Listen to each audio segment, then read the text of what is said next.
Hi, guys. Thank you, thank you. And have a seat, have a seat. Good job. Good job. First, a quick announcement. If anybody here lost a roll of $100 bills wrapped in a rubber band, we found the rubber band. So if you need to collect that part of it, that's cool, no problem. How many of you would like to have a lot more success in your business? How would like to become really, really rich from your business? You've come to the what? The right place. For those of you who don't know me, my name is T. Harbecker. Welcome to Gorilla Business School. Stand up and give yourselves a massive round of applause for being here. Good job.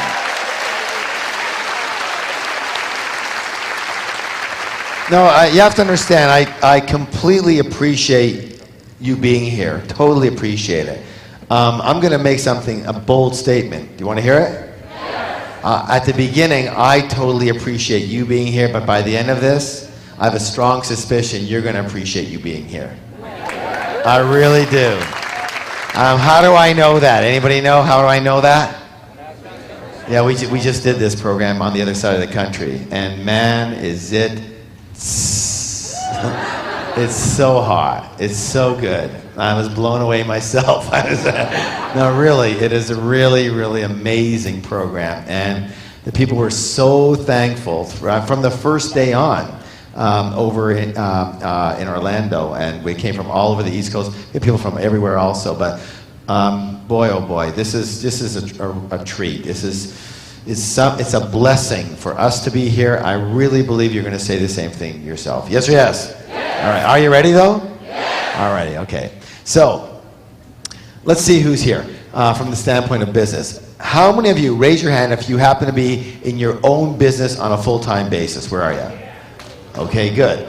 If you happen to be in your own business on a part-time basis? Excellent. If you happen to be in a full-time job right now, you don't have a business yet, but someday you want to own your own business, where are you? Excellent, good job. As I said, I believe you're going to love this program. I wish that I would have taken this 20 years ago. I would have saved myself a lot of time, money, and oh my gosh, absolutely. You know, as you probably know, as I mentioned before, I spent my early adult years pretty darn broke. And it wasn't like I wasn't trying to succeed. I was trying, but nothing I seemed to do really, worked very well. Anybody ever, relate to this? Yes? And I didn't know what was going on, but as I mentioned before, my business career was like the Loch Ness Monster. I had heard of this thing called profit. I just never saw any of it. And thank goodness, literally, that one of my father's friends, who was a very, very rich person, I don't know if he was a billionaire yet, but pretty close, and he used to play cards with my father from the old days, and there were different class levels, but they still played cards together. And literally, he saw me moping around the house. I was living in the basement apartment, which wasn't an apartment. I guess it became an apartment because I was living there. Okay, I was living in the basement. Okay, so the basement suite, right?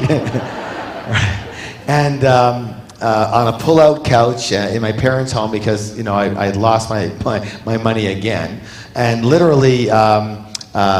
This guy felt sorry for me, and meeting me in the hallway, he just, he said, Harv, like, what's going on with you? Your dad says, you're a loser. So I don't know if my father used those terms. He was probably worse. All right. And so literally, he said, would you like some thoughts? And I said, yeah, sure. And he said, listen, I'm going to give you some advice to change my life. And it was this. He said, Harv, very simply, if you're not doing as well as you'd like to be doing, all that means is there's something you don't know. Something you don't what? Something. And being a brash young man at the time, I thought I knew what? But my bank account didn't reflect it. So I began listening to him. And he started quizzing me down. And literally, he said, do you think that I'm rich? And I said, I know that you're rich.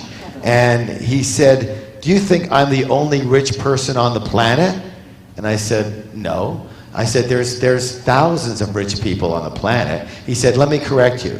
He says, there's not thousands. There's millions. What's the word, please? Millions of rich people. And I said, well, thank you for making me feel worse, right? And then he said something that really struck me. And he said this, he said, did you know that most rich people think the same way and use very similar strategies, especially in business, to get rich? I said, no, I didn't know that. It never really dawned on me. And he said, why are you trying to reinvent the wheel? He said, if you did exactly what I do you think you could get rich too? And kind of shyly I said, well, I think I could. And he said, of course you could. And then he hit me with the zinger. He said, and then why don't you do what I and other rich people do? And I said, well, I would if I knew what that was. And he said, then you better start what? Studying. Studying rich people to see what they do.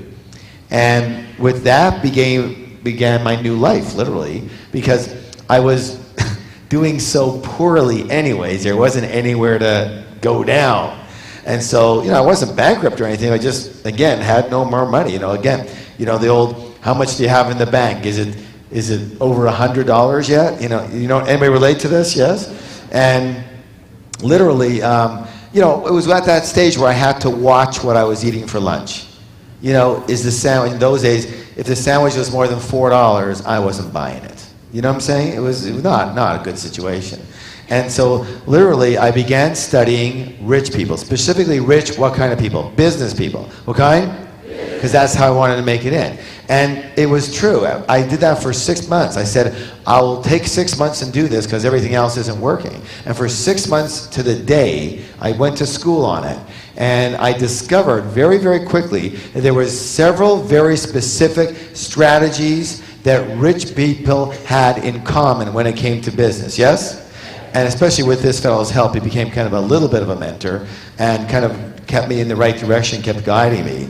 And I started a new business to put the principles to the test. And literally, I suppose it worked because in only 2.5 years, I went from zero to millionaire using these principles. Yes? Good or good? And thank goodness, as I said, from there on in, subsequent to that, I've now made millions and millions and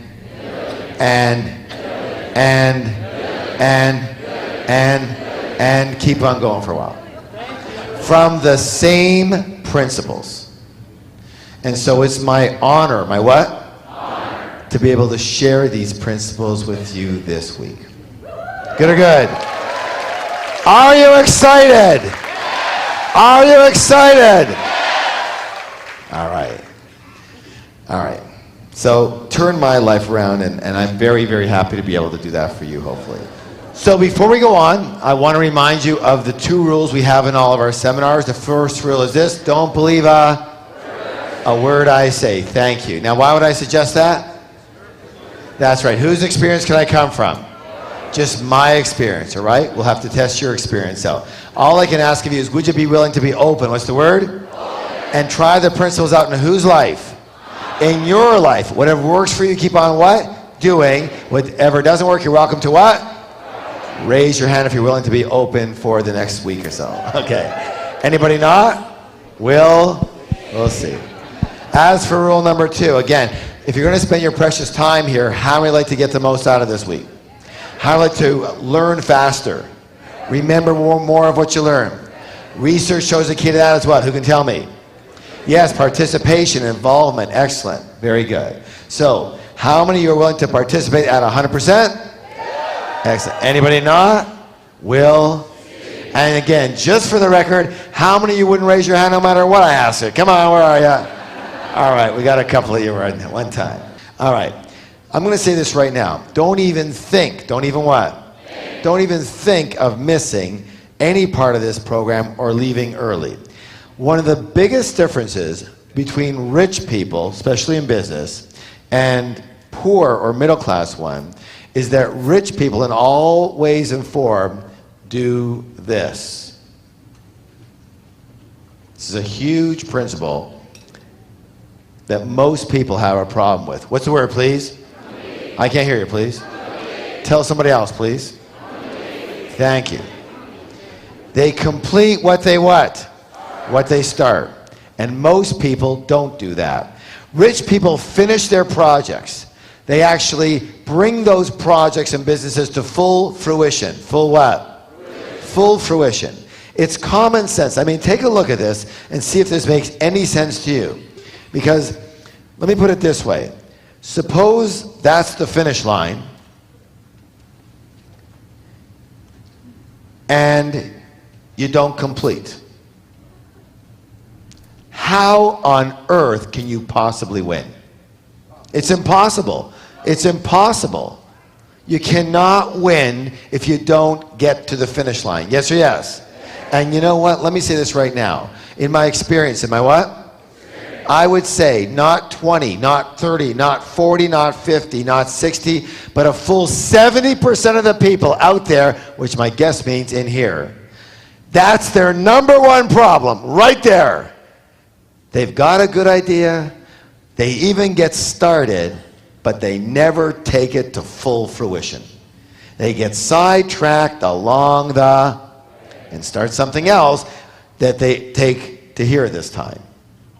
And then the next time, that wasn't so good. But I'm really going to do it this time. Well, kind of. Do you understand what I'm saying? And here's the problem. Let me tell you the problem with this. The problem is that if not completing or missing even any part of it or leaving early in this program in any day for any reason, is that not completing becomes your what? Habit. The word is what? Habit. That's the problem. That it becomes a habit. And you take it with you in all parts of your life. How many people can realize what I'm saying may be pretty important? Because if you don't complete, you can't win. And if not completing is your habit or way of being, you can't win. Now here's the deal. This is a place, this is a training. What is it? I can't hear you. It's a training. It's not just a seminar, it's a training. A training is different because a training means you're doing something now to do something else. You're training for something. Yes or yes? So this is a training for, in and of itself, well, great. But it's a training for after you leave the training, you're supposed to do something. And that has become much, much more successful. Yes or yes? That's the goal. So if this is a what? I can't hear you. If this is a training, then where do you practice? Where? Here. This is the training. You practice here. If you can't do it here, what on earth would make you think you could do it out there? You get it? But you know what? Your mind's going to have a darn good reason. It'll have a heck of a reason for you to either split early or show up late. From a break or in the morning or in the afternoon or in the evening, it'll have a really good what? It's set up like that because it's a habit. Understand? Now, whatever habits you had in the past that weren't supportive, and that's a big one. This is your what? Training. What is it? Training. Your training opportunity to train yourself to make that change. Because if you can't train yourself here for 5 days and make the change for 5 days, is it even a glimmer of hope for the rest of your life? This is the rest of your life. You're busy. There's other things on your mind, yes or yes, than just the training. So this is your place to do it. Say, this is my place to do it. This is my place to do it. Tell somebody else. This is my place to do it. Now, completing actually comes from both sides. Because one thing is to start over here at the starting line and not get to the end. But you know what? It's just as bad to start here and go to here. Because if you didn't start at the starting line, you're disqualified. You didn't run the race. You didn't get started properly. In another way of putting that, you didn't have the foundation, and so when you get to the end, you might have got to the end, but nowhere near where you could have because you never had the foundation at the start. Yes or yes? So you have to start at the starting line and finish at the what line? Finish line. That's the way races are run. True? And that's the way business is run. You start at the starting place and end at the ending place. That's how you win the race. It's the rules. I didn't make them up. But I'll tell you what, you break them, you don't win. Got it? You got it? All right, so in the seminar, that means what? You don't leave early. Period. Not the end. Every single day, you don't leave early. And it means you be here on what? On time. So you start at the starting line. And again, my philosophy is simple. If you can't do it here at the training ground, out there, you don't have a chance. Are you willing to go for this at 100%? Yes. I know some of you are just saying it. I understand that. But listen, you have to understand something too. I have a big responsibility. And I take it very, very, very, very, very seriously. And if I'm going to spend my time, and I'm going to bring some of the top business experts and trainers in the world to spend your time, then you have to do your part. You have to do your part. Not just here, but after here. One of the things you have to do is you have to be successful. You have to be successful. Because if you're not successful, then I didn't do a very good job. But if you don't show up that allows us to do a good job, then I have no pity for you. Understand? So the least, what's the word? The least you can do is show up fully at 100%. Be here on time, stay till the, and play at 100% when you're in the room. That is your job. Imagine how you would feel if one of the trainers or myself showed up on stage 15 minutes late. Or we just left about 15 minutes early. Or we didn't play at 100%. Would you feel ripped off? How do you think we feel? You think you're invisible? You're not. Because your energy's in the room, and it's important in the room. And we don't want you to rip yourself off. Because if you've ripped yourself off so far in your life, this is the time to stop. This is the time to make a new beginning, a fresh start. And it starts right this second. Yes or yes? Yes, yes or yes? Because you know, 70% of business is going to be who you are. Yes? Yes. All right. Are you willing to play at 100%? Yes. Thank you very much. So, please stand up for the declaration. Hands on your heart. I complete what I start. I complete what I start. Again. I complete what I start. One more time, twice as loud. I complete what I start. Turn to somebody, give them a high five and say, you have a gorilla business mind.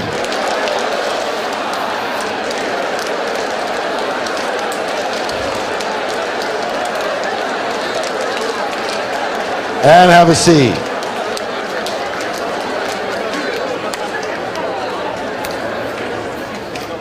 Now, as I said, the program is a curriculum-based program. What kind of program is it? Which means every person and every topic has been chosen for what it's going to do for you in the right order. And tonight, you're going to work with somebody tonight who I believe is amazing to work with you in this arena, in this first order. He's also going to work with you a little bit tomorrow in another arena because he's strong in several areas. But, you know, there's no use of learning anything if you're not the right you, right? If you don't have the right mentality, the right mindset, what's the use of plugging more information, you know, into a rotten fruit or rotten roots? So the first thing we're going to do is we're going to work on you, we're going to work on your mindset, And if you're going to have the kind of mindset that it takes to get rich, what's the word? Rich. I didn't say middle. I didn't say okay. I said what? Rich. See, that's when you came to Guerrilla Business School. Yes or yes? Yes. You didn't come here to do okay. You came here to get what? Rich. So why not, if you're going to have that kind of a mindset to get rich, why not bring up a person who knows what rich is all about? Why not bring up a person who's, well, they're not a millionaire and not a multimillionaire and not a 100-millionaire?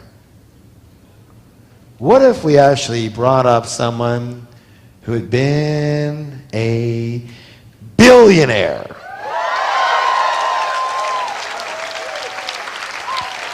What if we actually had for you tonight a gentleman who at one point was the 25th richest man in America?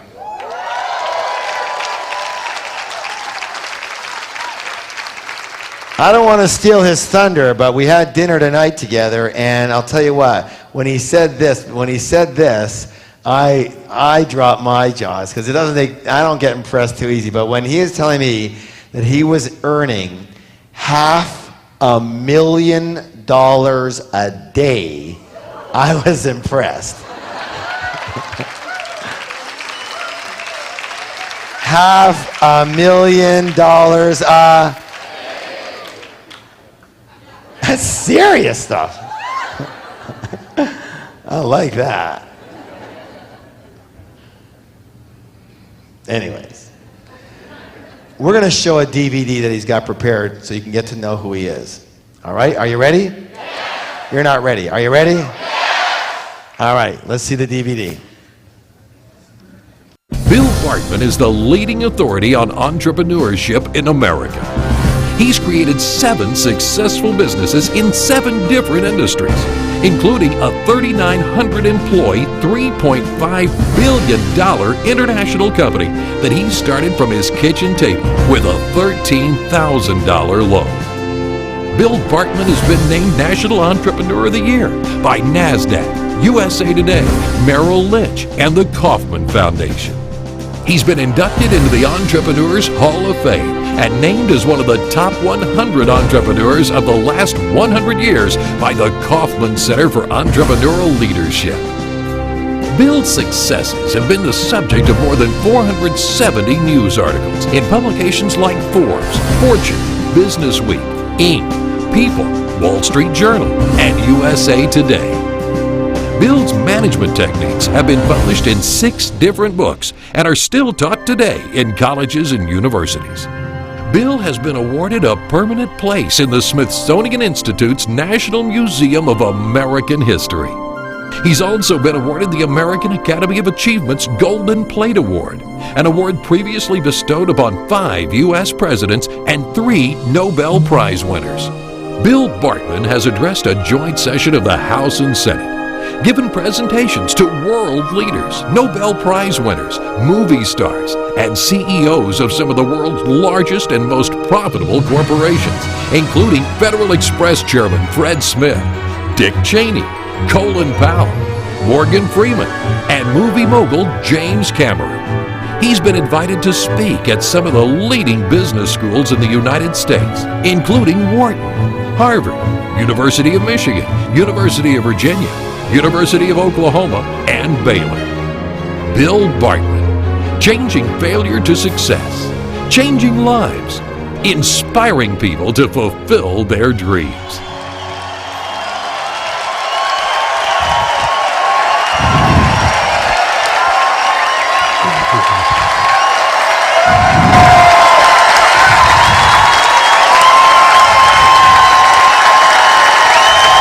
Thank you.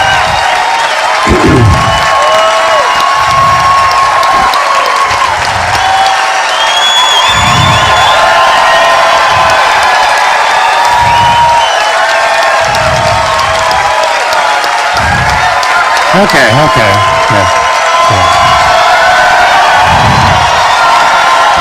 Come on. Hey, we've only got a couple of hours. Okay.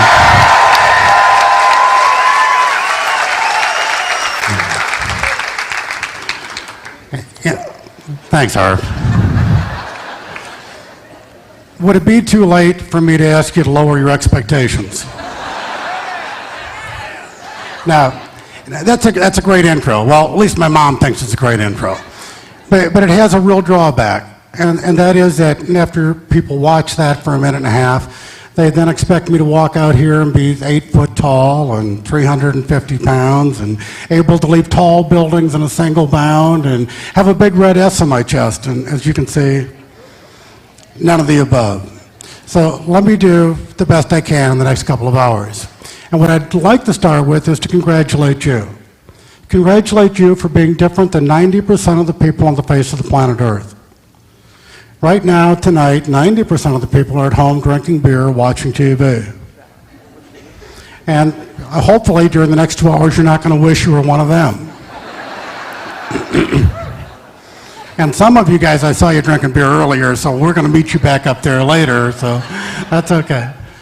But the 90%ers, they have a problem. And the problem they have is they will always have to be content with somebody else deciding how much they can have and when they can have it.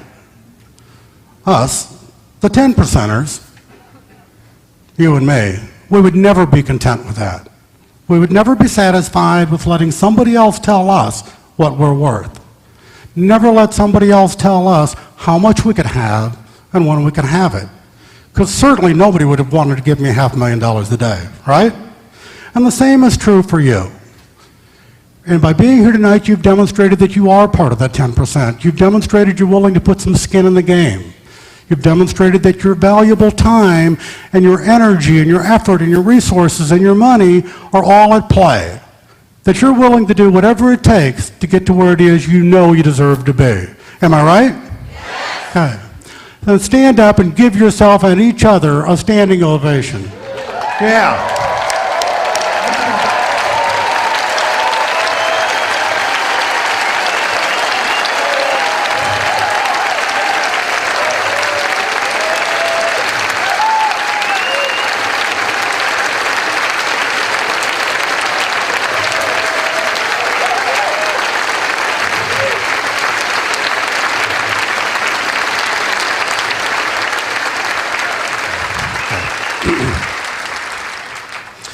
Now, we're here tonight at Harv Eker's Guerrilla Business School.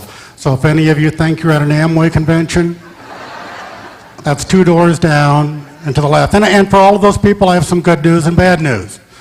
The bad news is you're in the wrong room. The good news is don't tell anybody, stick around, this is really the right room. Because you'll learn a lot more here than you will down the hall, I assure you. But we are at a Guerrilla Business School, and some people then say, well, tell me what a Guerrilla Business School really is all about. What is it? And the best way to do that is to compare it. And as you heard in the intro, I've had the honor and the privilege of teaching at some of the finest business schools in America. So I understand conventional business schools. I know how they work. I understand the process. I know what the curriculum is. I know the teachers. I know the students. I know the entire program. I also have spent the last 35 years of my life in a Guerrilla Business School. So I'm probably uniquely positioned to show you a comparison between the two. And so let me compare 3 attributes of each, because they're the same 3 that you would use and you do use every single day for all of the decisions you make. You want to know 3 things. How long is it going to, you have to write this down. This is not important. I'm going to get to the important stuff in a little bit. How long is it going to take? What's it going to cost? And what am I going to get? Aren't those the 3 things we always ask on almost everything? Well, let me compare business school with Guerrilla Business School. First, business school. How long does it take? On average, 7 years to get an MBA. If you're slow, it could be a little longer, but about 7 would be the right number. What does it cost? It costs anywhere from $150,000 to $200,000 to get your MBA degree. What's the result? The result is you will get smart. You'll get real smart. You'll get so smart you'll know things that we aren't going to know. You'll know some things that we'll never understand. You'll pick up a vocabulary that we won't be able to comprehend. And you're going to learn a lot of things we would never use, right? Let's talk about Gorilla Business School just for a minute. Same three things. How long is it going to take? You're going to be here for 5 days, but it's going to last longer than that. It's going to take you another 10, 20, 30, maybe 60 days, depending on how much time, effort, and energy you really want to throw into it. But certainly not 7 years. What's it going to cost? It's already cost you something, hasn't it? Cost you a couple $1,000 to get here.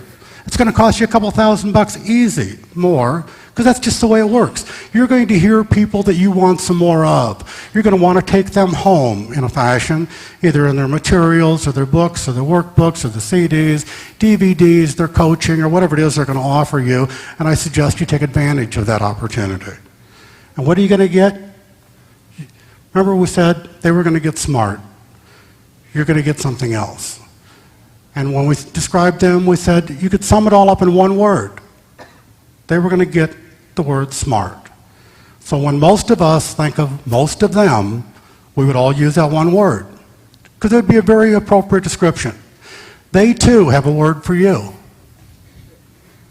No, not that one. Okay. But there's a word that most of them will use when they describe most of you. That word is boss.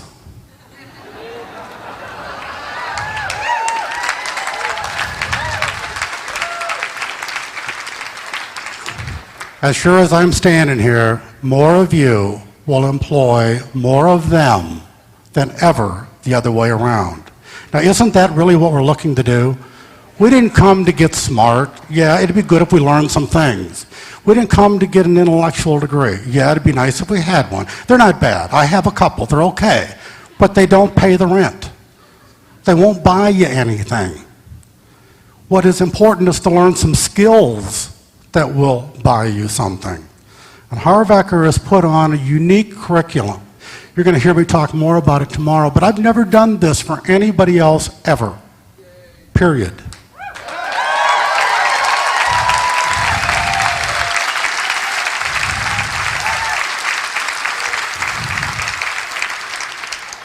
And I didn't do it lightly. And I didn't do it without a lot of due diligence. And I didn't do it without a lot of checking. And as I told Harv's audience in Orlando last week, I checked him out better than his proctologist.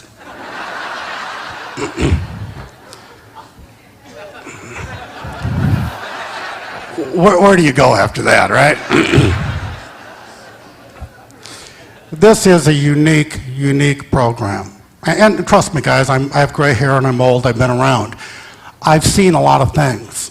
And this is so neat that one man can put this many people into a room for one purpose, and then bring some really high caliber people, forget me for a second, some really high caliber people here for the next 5 days to do a brain dump.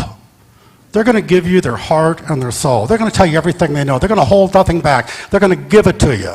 Now, hopefully you'll catch some of it. And if you can, that'd be wonderful. So right now, let's stand up and give Harv the applause he needs.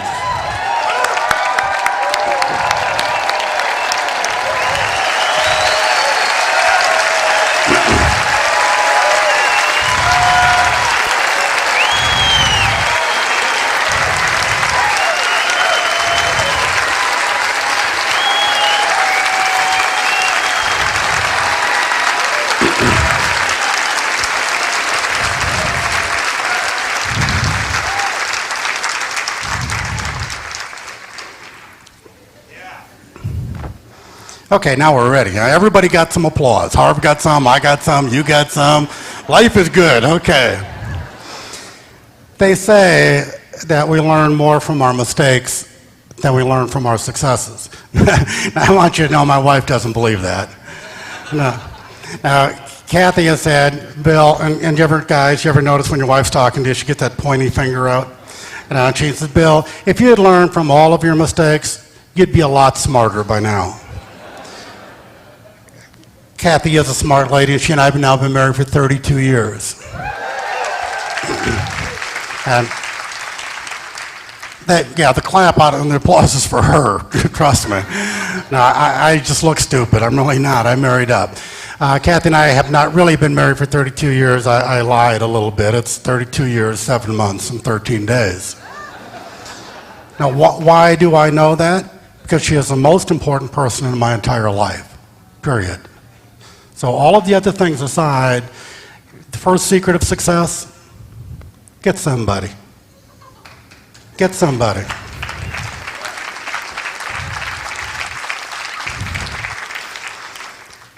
I have not learned from all of my mistakes, but fortunately for me and for you, I've lived in what we'll call a target-rich learning environment.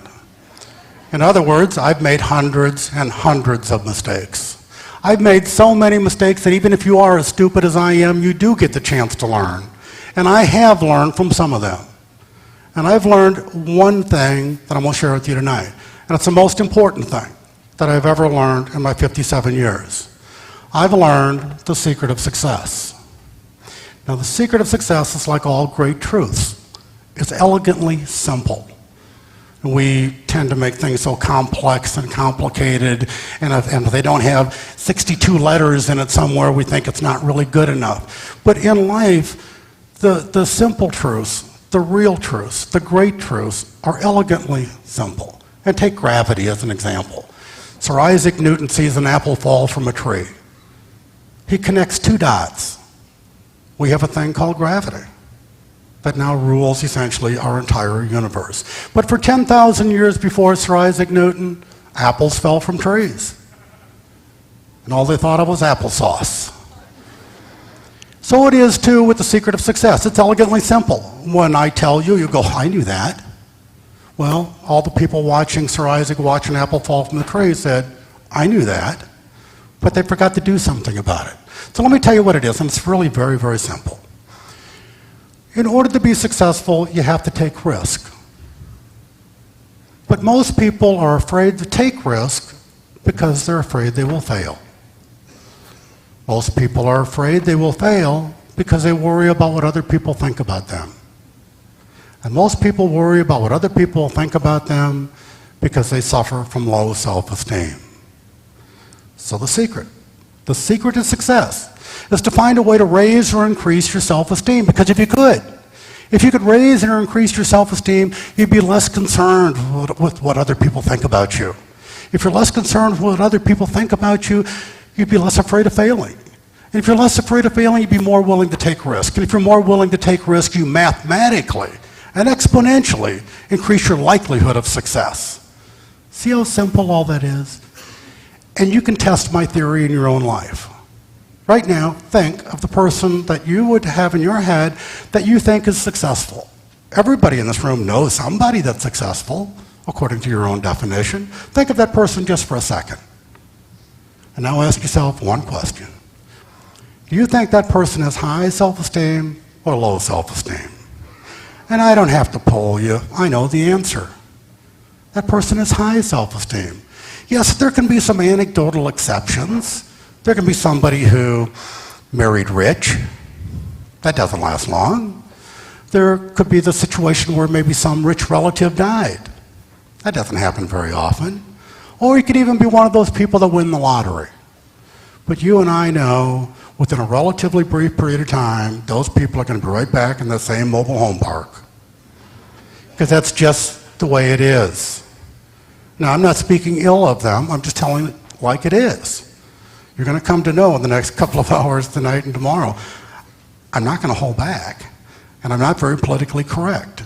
So I'm going to tell you exactly whatever is on my mind, and hopefully it'll be something that'll make sense to you. And I can say, you're looking at me and saying, well, gee, Bartman, wait a minute, we saw your credentials on the thing, and you've done a couple of things, but what makes you an authority on self-esteem? I say, well, I have a degree in psychology, but I don't think that makes me an authority on self-esteem. I've written a book on self-esteem, but I don't think that makes me an authority on self-esteem. Now, I do think I am an authority on self-esteem because I've lived it. I've seen both sides of self-esteem. I've seen low self-esteem and I've seen high self-esteem. Let me tell you. I saw the face of low self-esteem as a child growing up on welfare and poverty. I saw it as a young boy growing up in a rough, tough neighborhood where I got beat up almost every single day of my life. I saw it as a 14-year-old homeless kid. I saw it as a high school dropout. I saw it as a kid who left home and joined a traveling carnival. I saw it as a member of a street gang. I saw it as a teenage alcoholic. How am I doing? Okay. I saw it as a 17-year-old kid laying in a hospital bed scared to death because I was paralyzed from my waist on down. I saw it as a young man fired from his job. I saw it as a young businessman whose business failed. I saw it as the IRS towed away my automobiles because I couldn't afford to pay my taxes. I saw it as a husband and a father who had to support his wife and 2 small daughters for an entire year on a $10,000 limit credit card. I saw it as I stood in front of a bankruptcy court and watched them take away everything I'd worked and earned over my entire life. I saw it as I stood in front of my own mailbox and was afraid to reach inside because I knew I couldn't pay the bills that were in there. And I saw it as I contemplated the how, not the if, of my own suicide. I've seen the face of low self-esteem. Let me put a little color on that for you, as if I need to, huh? I'm one of 8 children. My dad is a janitor, my mother cleaned houses for a living. And though they both worked every single day of their life, they didn't make enough to feed all 10 of us on a regular basis. So we got by on handouts from Catholic Charities, Salvation Army, and welfare. By the time I was 14 years old, we'd moved in and out of 8 different rent houses. Some of them didn't have indoor plumbing, 2 of which we were evicted from by the city because the city said they were unfit for human habitation. In our neighborhood, you didn't have a dog for a pet. In our neighborhood, a dog was a survival tool because a good dog would keep the rats off you at night. When I left home at 14, I lived on the street. I've lived under a bridge viaduct. I may be the only guy that you know that's ever lived at a John 3:16 mission. I've eaten out of a dumpster. I spent 1 whole summer living in a farmer's hayloft until he discovered me and burned my clothes.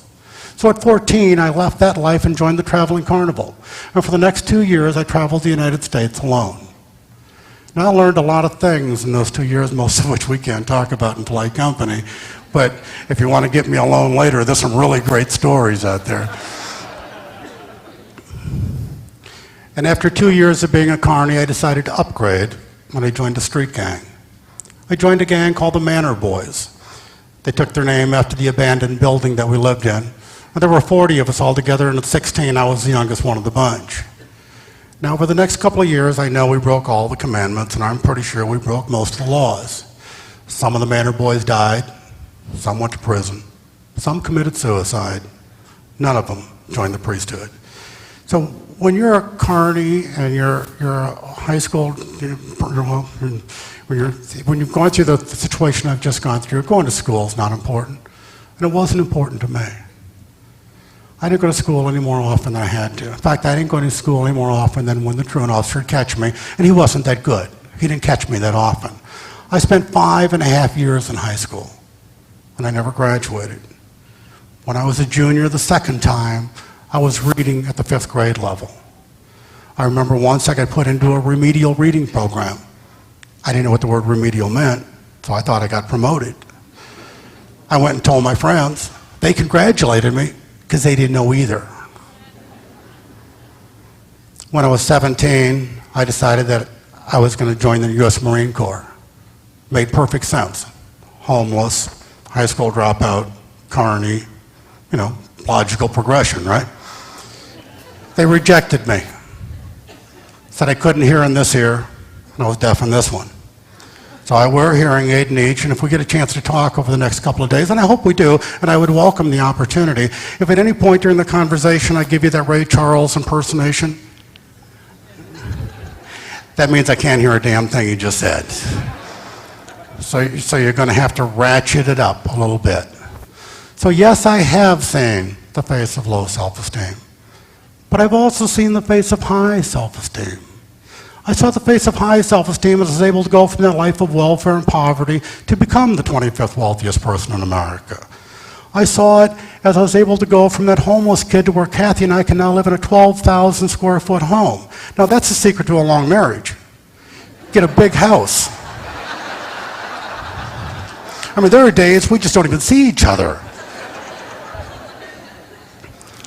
And I saw it as I was able to go from that high school dropout to becoming a lawyer and having Harvard Business School do a case study on my management techniques, a case study they still teach today to all of their MBA students.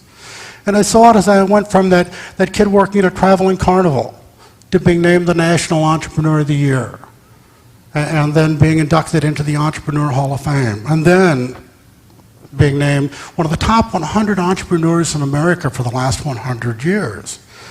And I saw it as I went from that gang member to being awarded a permanent place in the Smithsonian Institute's Museum of American History for information technology that we created that they say revolutionized an entire industry. And I saw it as I went from the teenage alcoholic to being awarded the American Academy of Achievement's Golden Plate Award, an award previously bestowed upon 5 U.S. presidents and 3 Nobel Prize winners. I saw it as I went from riding a city bus to flying my own $25 million jet aircraft. I saw it as I went from eating out of a dumpster to eating at some of the finest 5-star restaurants in the world. I saw it as I went from drawing unemployment to employing more than 10,000 people. I've seen both sides of self-esteem. Recently, the Wall Street Journal called me the patron saint of the second chance. And I was humbled and flattered when they said that. Because I can tell you, over the course of my life, I've been called lots of things. And this ranks right up there on the good list. Because that is now what I do. This is all that I do. I'm no longer in business of business, I'm in this business. I talk to people. I will talk at 100 high schools this year. It is my personal goal to put 70,000 high school kids in the Texas Stadium. Thank you.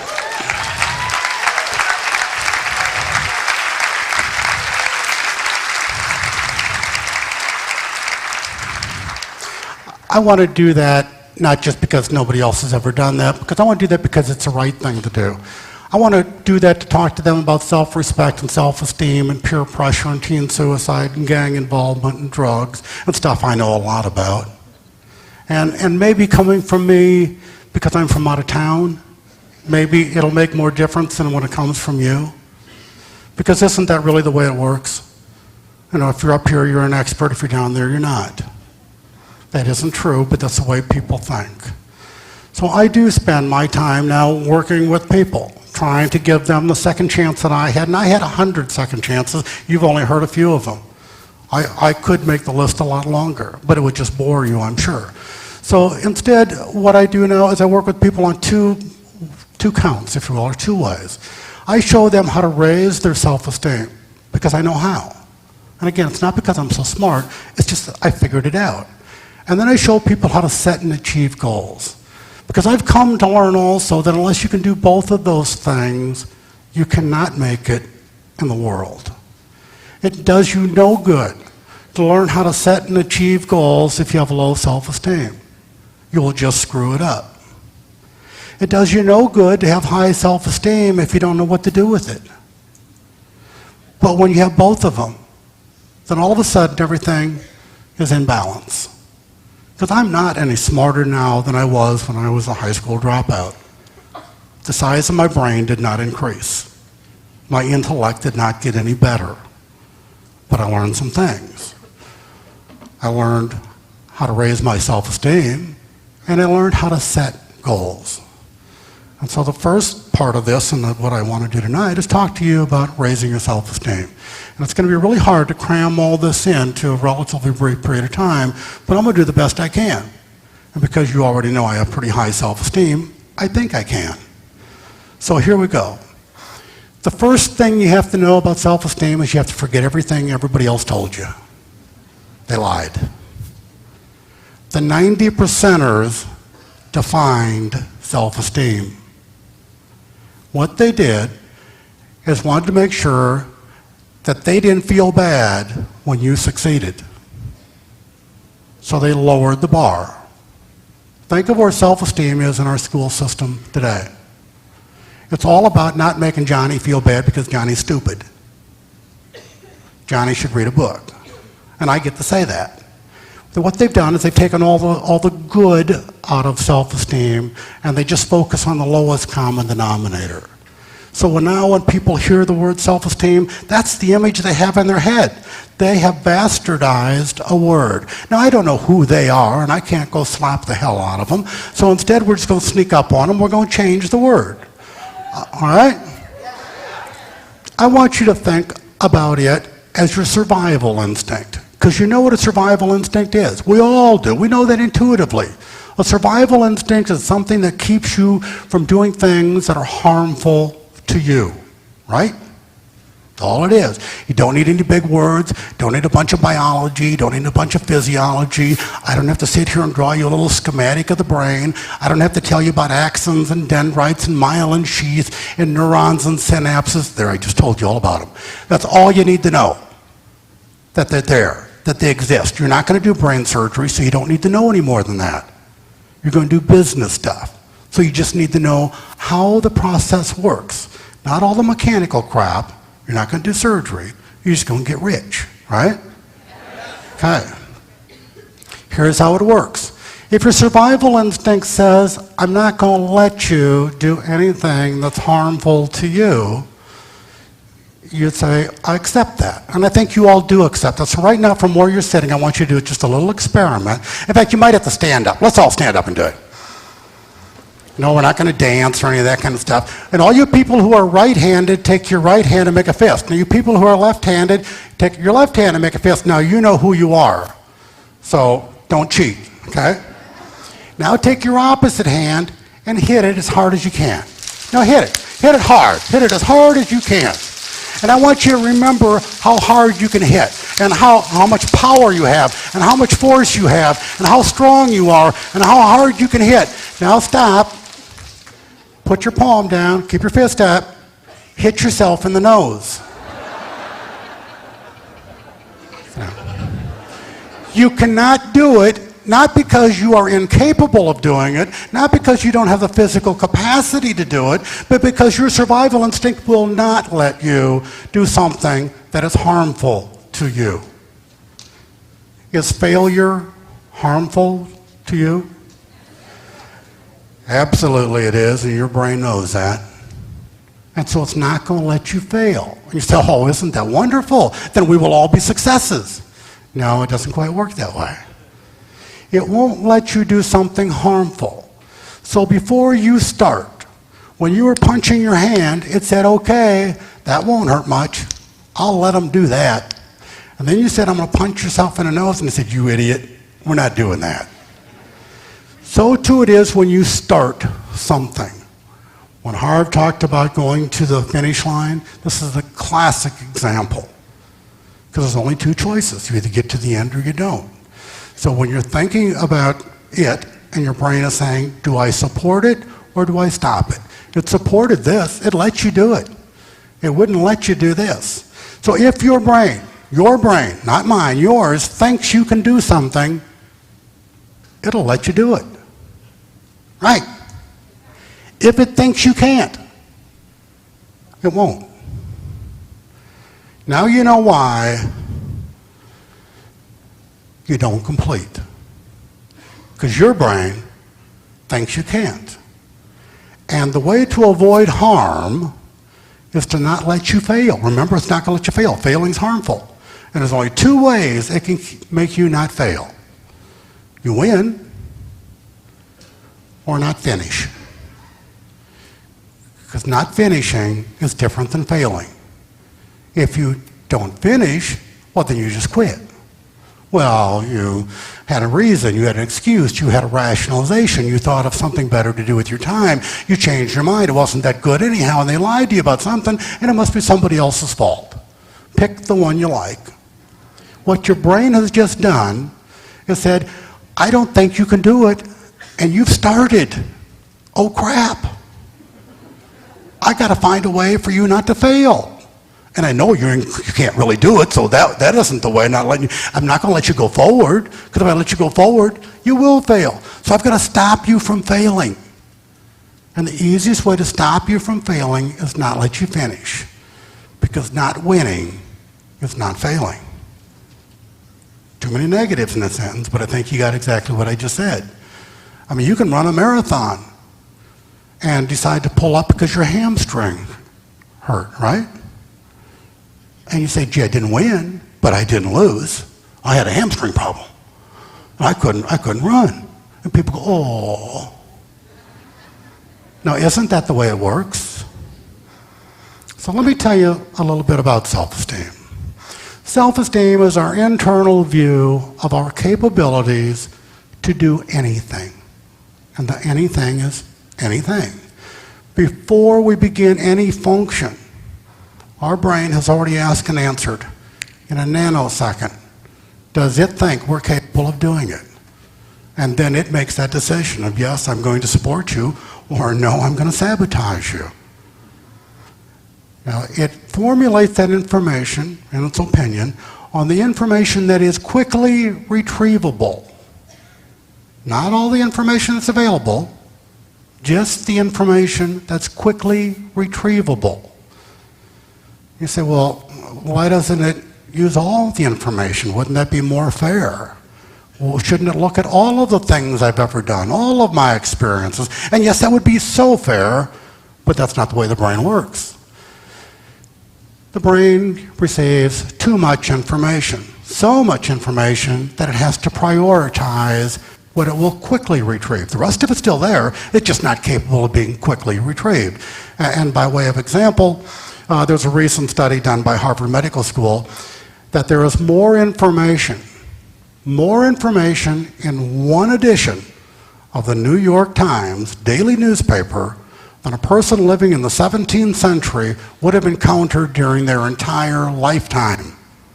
Now that's one paper on one day. And most of us have read more than one paper in our life, right? And we have TV, and we have internet, and we have radio, and we have all these other sources of information, and our brain has not evolved that much in the last 200 years.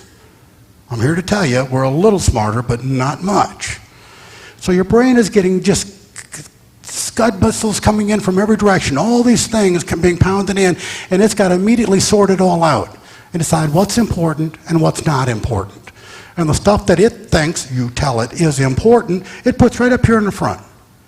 It says, oh boy, if I ever need to know anything about that, that's right there. And all the other stuff that it didn't think was important because you didn't tell it was important, it's shoved to the back of the bus. It's still there, but you're never going to find it again. It just happened. And if you want a classic example right now, think of some incident that happened to you as a child. And it can be either tragic or joyful. And that second that I just asked that question, you all did. You all have one. You all have in your brain right now an event that may have happened 30, 40, or 50 years ago. And you can see it, you can feel it, you know where you were, you know what you're wearing, you know who was with you, you know what they said, you know what you did, you know what day of the week it is, you know everything. Because it's right there. And you may not have actually thought about it since then to now. And if I were to ask you what you had for lunch 4 days ago, you wouldn't know. Some information is important, some isn't. That's as simple as it gets.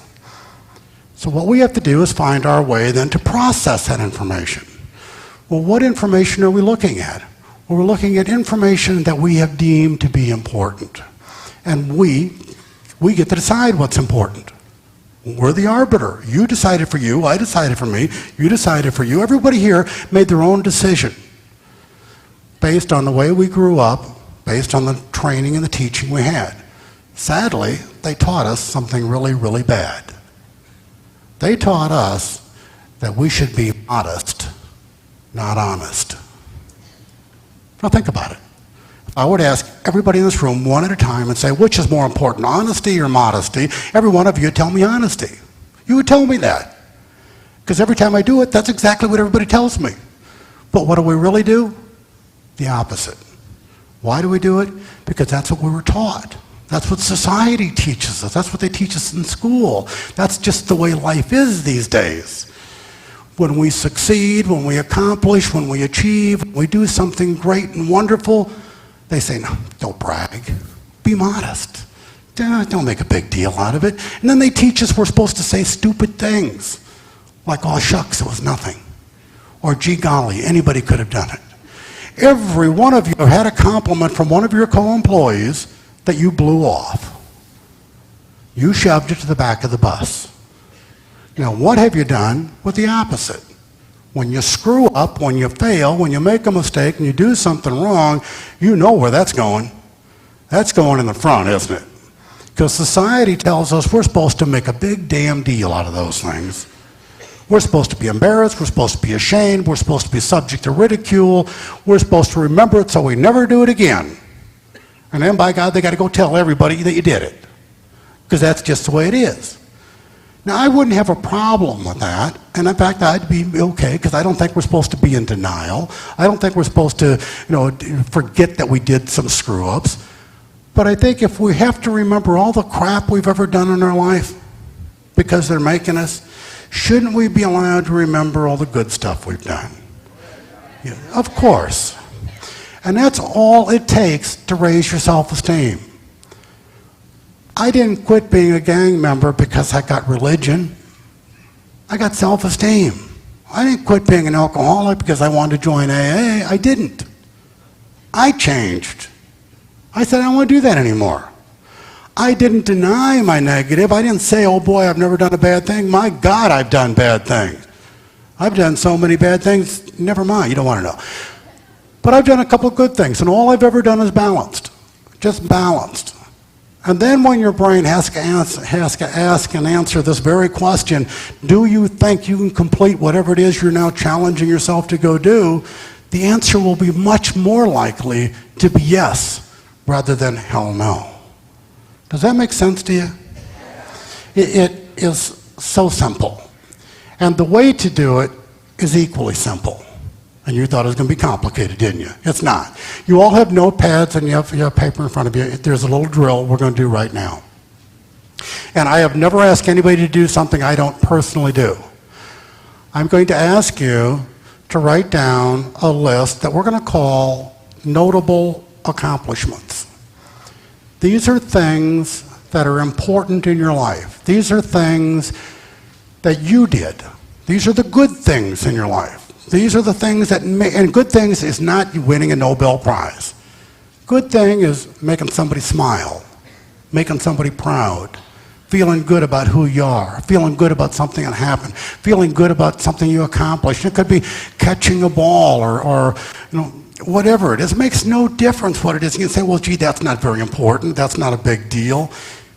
Everything is a big deal. You need to have this list of accomplishments. So right now I'm going to ask you to write down 5 things. 5 things that you did that you're happy with, pleased with, satisfied with, made somebody else happy, made yourself, whatever it is. 5 things, 5 anythings. It makes no difference. Not a cure for cancer. It's just something that made you happy, something that made you feel good. And right now you can think of it. So take a moment, write down 5 things. Everybody have their 5 things? Close? Okay. Stand up and share your 5 things with the person next to you. Tell them your 5 things to each other. And celebrate what it is that you are so proud of and why you are proud of it, why you are happy with it, why you feel some sense of accomplishment. Come on, stand up. And to the person next to you, share with them